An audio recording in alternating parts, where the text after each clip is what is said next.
Hi guys, it's Sunday. I came in here. This is our little my little fantasy clutch. I don't know if it's, genetics are unlikely, but we'll see what we get here. What is it? To any extent, we're gonna find out. It is Sunday, but that means a lot of things. That means we could have them and they'll never work again.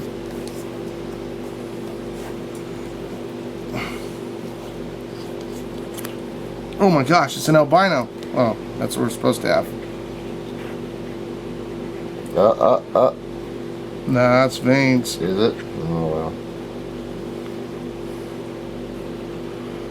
well. I can't get it. That one ain't gonna let me look. I picked a Dolus razor blade in California. I could saw my finger, but it still works. Ooh, they're pretty snakes, I'll tell you that much. Was one of them a Pos Het genetic stripe? Yes. Yeah, wow, that snake is showing it too.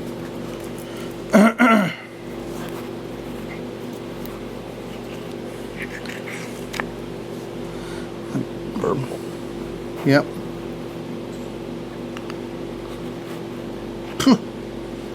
Gorgeous snakes, but not what we want on them. Came from a couple that. Where's a tiger? I don't know. That's weird. The tiger mom, so I didn't screw up, I promise. Tim can't. We can't blame it on Tim this time. Another purple. That's weird.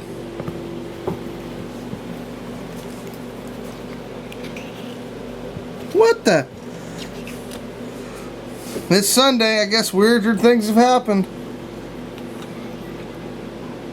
God, gorgeous snakes. But just gorgeous albinos.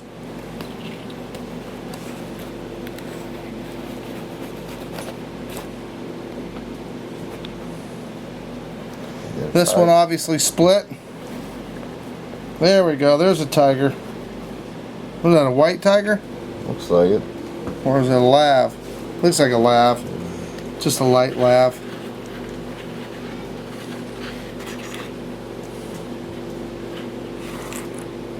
Look at that. Pretty snakes. Look at that. It's a tiger. What the?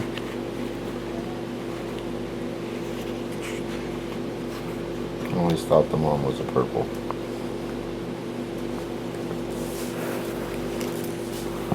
Mom's a strange one. Covered. Looks like the only paradox thing we're going to get out of this.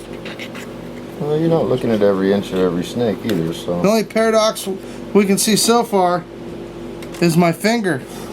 Yep. It won't come off.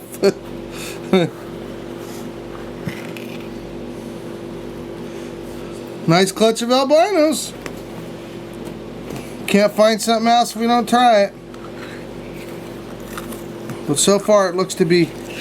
Now, to be fair, our paradoxes are completely 100% unrelated.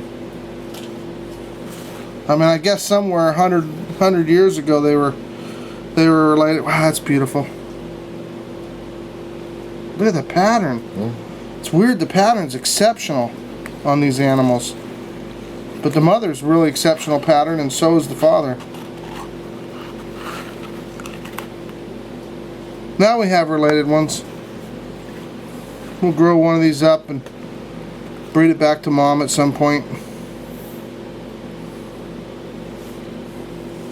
If we don't get anything today. Seems like it's not likely at this rate. But if it's random, and I guess the randomness would be higher now. Nice big healthy snakes. Guess what, guys? We're not out of albinos now. Now that's a white. It is a white. So she was a lav. Okay. I thought she was a lav. I wasn't gonna. Well, it's hard to say because she had so much black on her. She has so much black. You guys will have to take a peek at her. She's pretty insane.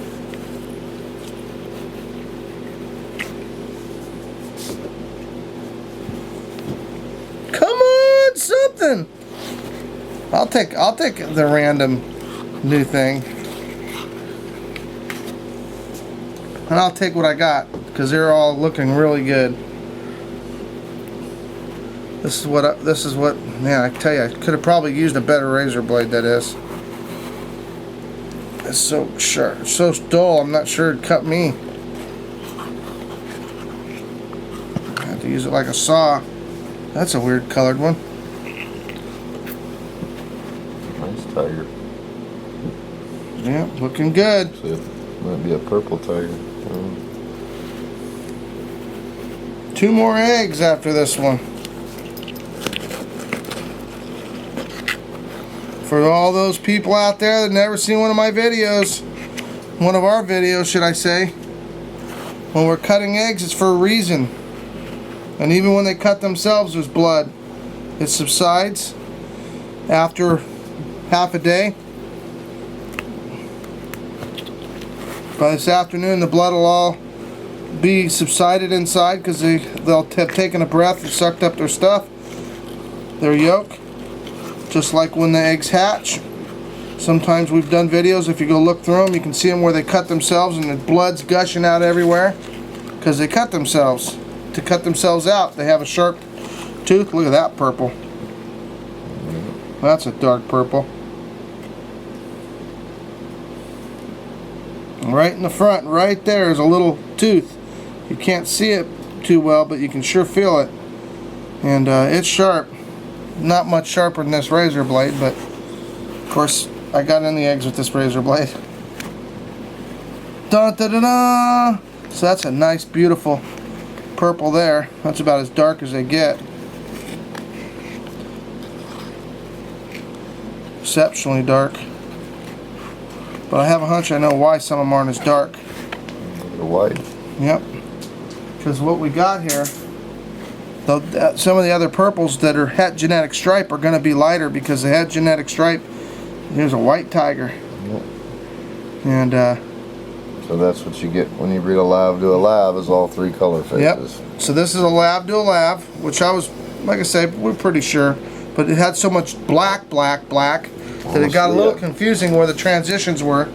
There's a white phase, there's a lavender phase right here.